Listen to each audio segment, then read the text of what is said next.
제 친구 중 한 명이 정말 기가 막힌 꿈을 꿨다면서 로또 5만원어치를 샀어요. 무슨 꿈이었는지 말해달라고 하니까 부정 탄다고 안 된다고 하더라고요. 꿈뿐만 아니라 이번에 산 로또 회차, 자기가 로또를 산 시간, 복권방 주인의 표정, 당첨될 수밖에 없는 시그널을 온 세상이 자기한테 주고 있다고 생각했습니다. 그러면서 매일 저한테 당첨금을 받으면 직장을 그만두고 뭐를 할 건지를 얘기했거든요. 이 친구의 믿음이 얼마나 강했냐면요. 일요일에 호텔룸을 예약해놓고 다음날인 월요일에 연차까지 내놨어요. 토요일에 발표가 나면 일요일에 호텔방에 가서 돈을 어떻게 쓸지를 계획하고 다음날 월요일에 당첨금을 찾으러 갈 계획이었습니다. 로또에 당첨될 거라는 믿음이 강했던 그 친구는 로또에 당첨됐을까요?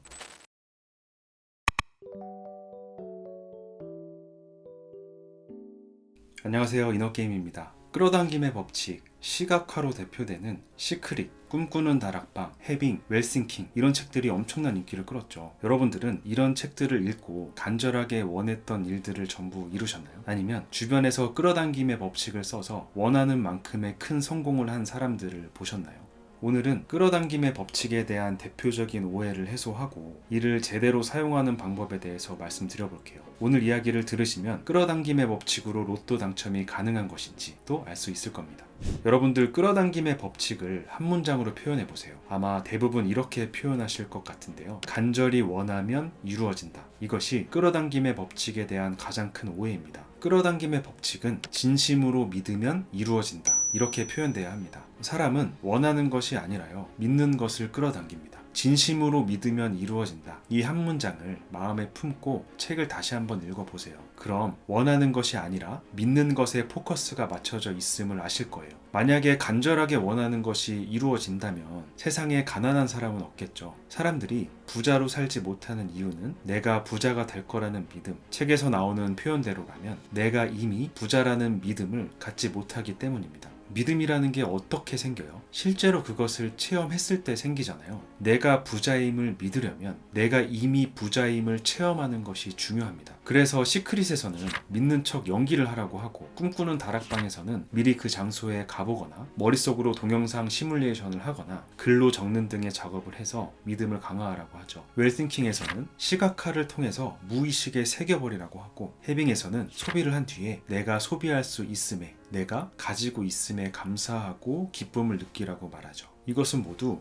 없다는 믿음에서 있다는 믿음으로 넘어가기 위해 제시하는 방법입니다. 해빙에서는 간절한 마음보다는 편안한 마음으로 있음에 집중하라고 말하는데요. 이것도 이렇게 이해해 볼 수 있습니다. 내가 간절히 원한다는 건 뭐죠? 그것이 나한테 없다는 반증이죠. 난 부자가 되고 싶어. 이 말은 내가 현재 부자가 아니라는 믿음을 전제하게 되잖아요. 그러면 그 믿음, 내가 부자가 아니라는 믿음을 끌어당기는 것입니다. 어떤 사람들은 끌어당김의 법칙이 비과학적이라고 말하죠. 저는 코치로서 미신을 전파하면 안 되는 사람입니다. 그럼에도 불구하고 끌어당김의 법칙에 대해서 말씀드리는 이유는 이 법칙에는 분명 과학적인 측면이 있고 굳이 과학을 들이밀지 않더라도 상식만으로도 이해되는 부분이 있기 때문입니다. 내가 믿는 것이 어떻게 내 앞에 현실화될까요? 내 안의 믿음이 외부 조건을 직접적으로 바꾸지는 못합니다. 여러 책들은 나의 진동, 주파수와 내가 끌어당기고 싶은 것의 진동, 주파수를 맞추면 그것들이 내 앞에 현실화되어 나타난다고 말하지만요. 이건 현재 저의 지식으로는 확신할 수 없어요. 제가 확신할 수 있는 건 믿음은 외부 조건이 아니라 나를 바꾼다는 것입니다. 그리고 바뀐 내가 사람과 일과 사건을 끌어당겨서 외부 조건을 바꾸는 거예요.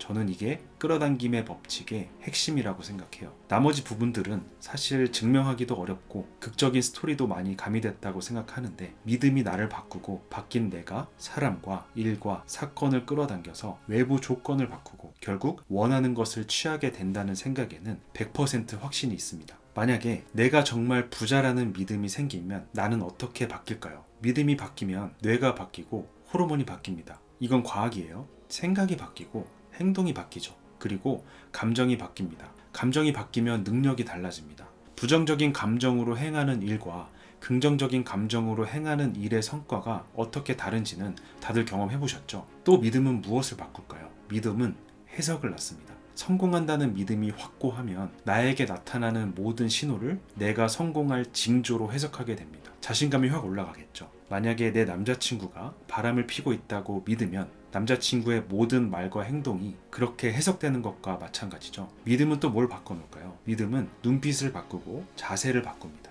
하는 말과 듣는 말을 바꾸고, 흡수하는 정보와 차단하는 정보를 바꾸고, 참여하는 활동을 바꾸고, 구독하는 채널을 바꾸고, 읽는 책을 바꿉니다. 믿음이 이 모든 것을 바꾸는 이유는 새망신경계 라스가 변하기 때문입니다. 책 꿈꾸는 다락방의 내용을 참고로 라스에 대해 설명드려 볼게요. 라스는 주의력과 집중력을 관장하는 신경 전달 물질인 도파민과 노르에피네프린을 분비해서 뇌로 하여금 학습, 자기통제, 동기부여 등을 하게 합니다.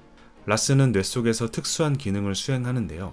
일초에 약 1억 개씩 밀려드는 신경 자극을 분류해서 중요한 것은 저장하고 하찮은 것은 삭제합니다. 그렇게 라스는 정보 혼란, 정보 과잉 상태를 막고 뇌로 하여금 중요한 정보에 초점을 맞추도록 하는 것입니다. 돈은 살아가는 데 있어서 매우 중요하죠. 내가 그 돈을 벌 수 있다는 믿음이 있으면 매우 중요한 그 가치를 취하기 위해서 그에 필요한 사람, 정보, 자원에 초점을 맞추게 되는 것입니다. 뇌는 믿음과 현실을 구분하지 못한다는 말 많이 들어보셨잖아요. 뇌는 이미 내가 부자라고 믿는데 현실이 그렇지 못하면 그 믿음에 맞춰서 나의 전반적인 생각과 행동을 바꾸게 되는 겁니다. 만약 내가 부자가 될 거라는 믿음을 가지고 어떤 일을 해나가다가 실패를 하게 됐습니다. 그 실패라는 정보를 뇌는 어떻게 해석할까요? 실패에 대한 기억을 바로 삭제해버리거나 성공을 위한 데이터를 쌓았다 정도로 해석할 겁니다. 자신감과 실행력이 계속 유지되겠죠? 그럼 점차 성공에 필요한 마인드가 세팅되기 시작하고 그것은 그 사람 고유의 기운이 되는 거예요. 사람들은 비슷한 사람, 소위 코드가 맞는 사람들끼리 모이죠. 이 부자의 기운은 성공지향적인 사람을 끌어당기고 그 사람과 함께 오는 일, 사건을 끌어당깁니다. 제 경험을 말씀드려 볼까요? 제가 직장생활과 코칭을 병행하던 시절에 저의 코칭 경험을 원고로 써서 출판사 100곳에 무작정 투고를 했는데요. 출판사 3곳에서 계약하자는 연락을 받았어요. 무명의 작가가 투고로 출간할 가능성은 0%에 가깝다는 게 출판계의 정설이더라고요. 그럼에도 어떻게 이게 현실로 이루어졌을까요? 처음에 원고를 쓸 때는 좀 힘들었어요. 저한테 믿음이 없었거든요. 직장을 다니면서 써야 됐기 때문에 시간이 굉장히 오래 걸릴 일이었고요. 제 시간을 갈아 넣어서 원고를 완성한다고 하더라도 출간으로 이어질 가능성이 0%라고 하니까 긴 시간 동안 괜히 고생만 하고 아무런 소득이 없을 수도 있겠다는 그 두려움이 글을 쓰는 데 있어서 가장 큰 적이었습니다. 그래서 참 지지부진했죠. 그러다가 운이 좋게도 믿음이 생겼어요. 유튜브에서 좋은 글의 조건 10가지를 다룬 영상을 보게 됐는데요. 그 10가지 조건 중에 9가지가 제가 쓴 글에 녹아져 있더라고요. 나는 책을 내본 적도 없고 글쓰기를 배운 적도 없는데 내가 혹시 천재 작가인가? 실제로 제가 쓴 글 중 몇 개를 추려서 과거에 코칭했던 프로야구 선수에게 보냈더니 너무 좋다는 거예요. 제가 이름 없는 작가였지만 출판사에서 원고를 읽기만 한다면 출간이 될 수도 있겠는데? 라는 믿음이 생긴 겁니다. 그 믿음이 저를 완전히 바꿨어요. 의욕, 자신감, 동기 수준이 확 올라갔고요. 딱 맞는 단어를 찾아서 바꿔 끼우고 좋은 문장을 써내려고 노력하고 고쳐 쓰고 계속 고쳐 쓰는 그런 끈기를 만들어 준 거죠. 글 쓰는 내내 굉장히 즐거웠습니다. 제가 믿음이 생기기 전에는 느껴본 적 없었던 감정이었어요. 제 믿음이 글에 반영됐고 그 글을 본 출판사의 편집장님을 끌어당긴 거죠. 만약에 저한테 믿음이 생기지 않았다면요, 출간을 간절하게 원했지만 결국 현실화되지 못했을 거라고 생각해요. 아마 원고 완성도 못했을 겁니다. 믿음이 어떻게 나를 바꾸고 바뀐 내가 사람과 일을 어떻게 끌어당기는지 조금 이해가 되셨나요? 제 친구 중 한 명이 정말 기가 막힌 꿈을 꿨다면서 로또 5만원어치를 샀어요. 무슨 꿈이었는지 말해달라고 하니까 부정 탄다고 안 된다고 하더라고요. 꿈뿐만 아니라 이번에 산 로또 회차, 자기가 로또를 산 시간, 복권방 주인의 표정, 당첨될 수밖에 없는 시그널을 온 세상이 자기한테 주고 있다고 생각했습니다. 그러면서 매일 저한테 당첨금을 받으면 직장을 그만두고 뭐를 할 건지를 얘기했거든요. 이 친구의 믿음이 얼마나 강했냐면요, 일요일에 호텔룸을 예약해놓고 다음날인 월요일에 연차까지 내놨어요. 토요일에 발표가 나면 일요일에 호텔방에 가서 돈을 어떻게 쓸지를 계획하고 다음날 월요일에 당첨금을 찾으러 갈 계획이었습니다. 로또에 당첨될 거라는 믿음이 강했던 그 친구는 로또에 당첨됐을까요? 회사 열심히 다니고 있습니다. 여러분들도 이런 경험 있으시죠? 이번에는 로또에 당첨될 것 같은 믿음이 강하게 들 때가 있잖아요. 그런데 왜 그 믿음은 현실로 이루어지지 않을까요? 어떤 믿음이든 그것이 나를 바꾸는 건 맞아요. 그런데 바뀐 나와 로또 추첨이라는 사건과는 아무런 접점이 없잖아요.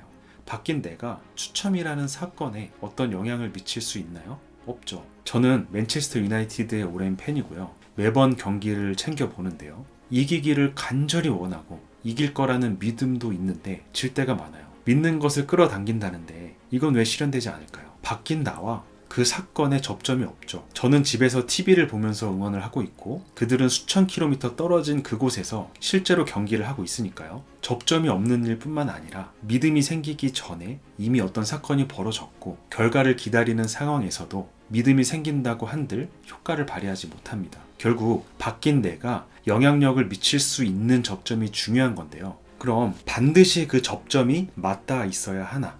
그건 아닙니다. 어떤 믿음이 나의 기운을 만들고 그 기운에 동한 사람이 다른 사람을 소개시켜 줄 수도 있죠. 또 이 사람이 또 다른 사람들을 연결해 줄 수도 있습니다. 특히 온라인 시대에는 바뀐 나와 바뀐 내가 만들어낸 가치가 순식간에 전 세계의 접점을 만들어내잖아요. 그래서 바뀐 나는 생각보다 빠르게 원하는 결과를 얻게 될 수도 있습니다. 이것이 끌어당김의 법칙에서 미신적인 요소, 극적인 요소를 덜어낸 핵심 원리입니다. 끌어당김의 법칙에 관해서는 할 이야기가 더 많지만 영상이 너무 길어질 것 같으니까 오늘은 여기까지만 하고요. 다음에는 어떻게 믿음을 만드는지를 말씀드리면 좋겠네요.